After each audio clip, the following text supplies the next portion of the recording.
if you had to say, what is your favorite exercise for long drive?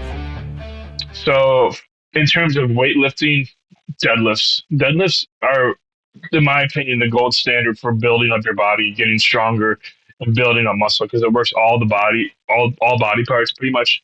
And I think the body parts it really hits hard are posterior chain body parts that are critical for posting up and creating a lot of swing speed. So if you can only do one exercise in a gym, do deadlifts. It'll give you the most bang for your buck. I love the medicine ball, like throwing in the wall, like so you get the movement. So that's absolute my favorite exercise.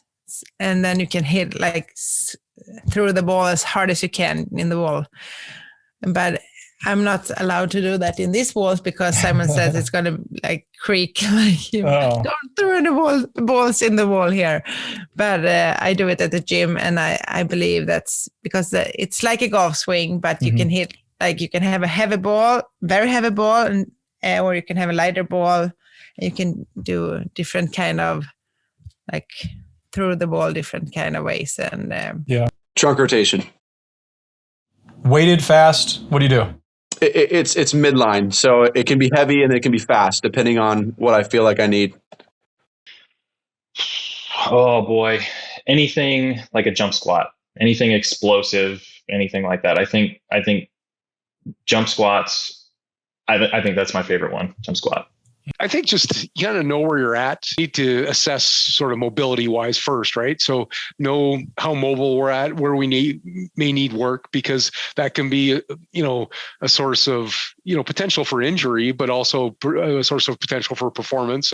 As I sort of got more sophisticated, the benefits of the Olympic lifting and the power generation and the overall benefit to, whatever sport you're doing, if it involves moving quick or being powerful, obviously the Olympic lifts with the extreme power outputs are extremely important. Stretching. Okay. I love to. I need to stretch. I have to want to stretch, and I do see the best outcomes when I have the best stretch on those days where I hit. So stretching is probably my favorite. I would go by deadlifts, pull-ups, squats, shoulder press, and something explosive, either jumps, sprints, mat ball throws, slams, stuff like that, right? If you had to prioritize.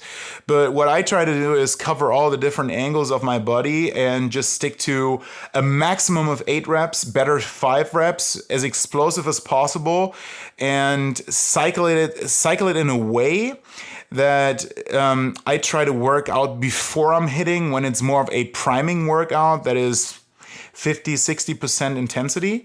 When I try to go all out, I always try to hit first and then go all out, because I always try to prioritize the hitting, and I try to benefit from the lifting and not fatigue my hitting, if that makes sense. Yeah, and I think that is where, once you get to a certain level, like I said earlier, and if you're already a good long driver, I think that's exactly how you should do it. There probably are some people, like I've worked with a lot of different junior golfers, and they desperately need to bring up their just baseline strength. They're way too weak in certain things.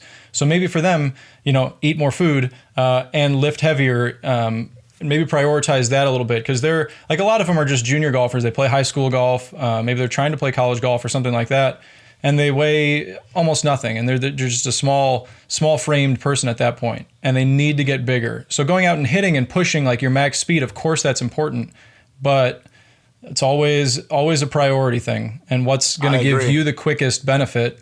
So I like the way you're doing it. I think that's great for most long drivers.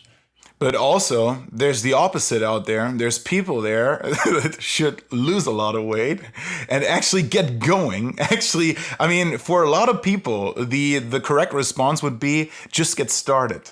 Dude, it's not the priority. Just get going. Just move it, right? I'm glad you brought that up, because that is really common. So I'm glad you said that, because most people, they fall into 2 camps a lot of times, right? People who are really committed and they're already into it. They're already doing something, and maybe that's misdirected. So then talking to you, listening to the podcast, whatever, that can help them. And then there's the whole other group of people that just haven't done anything and they need to just get started. So a lot of times people will ask me for a workout plan or a diet plan or whatever. And I'll say, like, just start. Just like go do some body weight squats, do some push-ups, go for a walk or a run if you're capable of it. find, you know, some food groups that you know you shouldn't be eating and cut those food groups out. But you don't need to go and like have this specific, okay, here's my macro plan. On my workout, I'm going to do 80% for 5 sets of 3, and just do something. If you're just moving around, you're going to be a healthier person. You're going to be a better athlete if you're not doing anything now.